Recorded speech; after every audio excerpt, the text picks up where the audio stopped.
I mean, one of the big selling points for the Honda Element is that the rear seats are completely removable if you want them to. You can lay them completely flat. You can fold them on up into the sides of the vehicle. So if you need some flexibility, if you're going to do some camping, you've got the ability to go ahead and take advantage of the different configurations that you can have with the seating. And being the all-wheel drive vehicle, it's going to get you to where you want to go.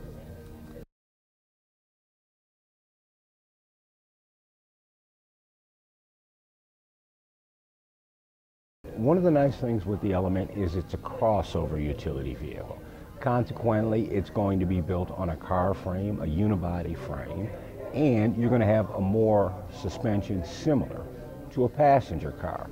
So, I mean, when you're driving in the city, it's more of a passenger car-like ride for you. I mean, it's pleasantly surprising for most folks. Like I said, part of the flexibility we were talking about earlier, right here underneath, you have your spare tire. You've got some storage compartments along the side. And as I was saying previously, these rear seats, I'm actually going to have to go around to show you that. But,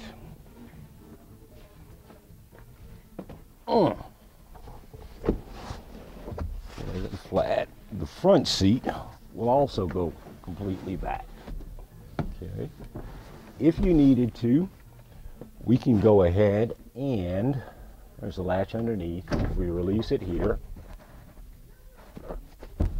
Now it doesn't want to release. And pull the hook out here. Attach it up here. The other side will do exactly the same. We were saying we've got the polyurethane floor, so it's easy to maintain. I mean, we've got a number of people who take this for weekend camping trips, pop the seats up like this, and just use this as a sleeping area during that period of time. Also, you know, you've heard the saying, if you need a truck, you need a truck.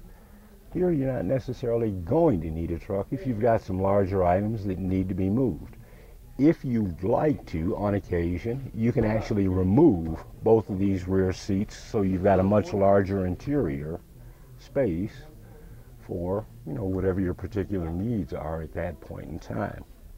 It is a four-cylinder, 166 horsepower, 161 foot-pounds of torque, and it does have the famous Honda Intelligent Variable Valve Timing lift electronic control system on it. And that system is specifically designed to give you the most power under all driving conditions, whether you're at low RPMs, higher RPMs. The system is specifically designed to give you that power, to give you that fuel economy.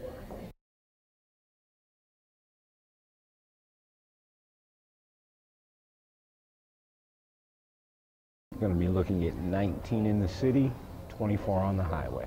And with the EPA estimates, depending upon your personal driving habits, you're going to get 3 to 4 miles per gallon higher or lower. Jackrabbit starts and stops, you're not going to hit the EPA estimates. Going to come standard with remote keyless entry, power windows, door locks, mirrors, air conditioning, an AM/FM single disc CD changer, cruise control. This particular model is also, being an EX, you've got your standard radio controls sitting on the steering column, and this is the vehicle stability assist. Now, in an emergency driving situation, if you're driving down the road and you turn the steering wheel at a 45-degree angle, if the body of the vehicle does not line up with the angle you're steering, Vehicle Stability Assist will automatically pull back on throttle power, selectively apply the brakes to get you back along your intended line of travel. You know, a common situation where Vehicle Stability Assist would come into play is if you were fishtailing during winter driving, which is common now. But it's also effective in the summertime if you're driving along on a gravel road or you hit a patch of oil. It's going to come in play, so it works for you throughout the year. Most people think winter, but that's not necessarily the case.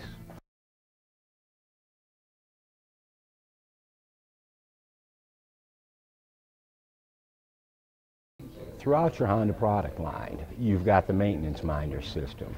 Back in the old days, everyone remembers you change your oil every 3 months, 3,000 miles. You change your spark plugs once a year. The maintenance minder system monitors how you're driving the vehicle and the conditions under which you are driving. And what we have found is that your typical routine oil change is going to be somewhere between 5,000 and 9,000 miles. And when that is due, you're actually going to get a little wrench show up on your dashboard with a code. With regard to spark plug changes, right now the first scheduled spark plug change is approximately 100,000 miles. Under the hood, 2.4 liter 4-cylinder engine rated for 166 horsepower, 161 foot-pounds of torque. All of your routine maintenance items are easily accessible. You've got your brake fluid over here, positive and negative terminals for your battery, engine oil dipstick here, recommended oil, which shows right on your opening here, is 5W20, power steering fluid, and your windshield wiper fluid, which covers both the front and rear windows. Easily accessible, routine maintenance, and as I said, you've got the maintenance minder system on it. So other than changing your reservoir fluid for the wipers, you're probably not going to be under here too often. You've got a 5-star crash test rating all around. It does come standard with anti-lock braking system. You've got the vehicle stability assist device, which is basically a directional stability control, and you also have the ACE body structure, which is the advanced compatibility engineering structure. It's a step beyond the front and rear crumple zones that most people are familiar with. ACE starts with the idea that if you're involved in a head-on collision, you do not know whether you're going to hit a small subcompact car or a much larger full-size SUV. So the frame of the body is specifically designed to dissipate that impact energy around the outside of the vehicle to maintain the integrity of the passenger compartment, to keep you and your passengers safe.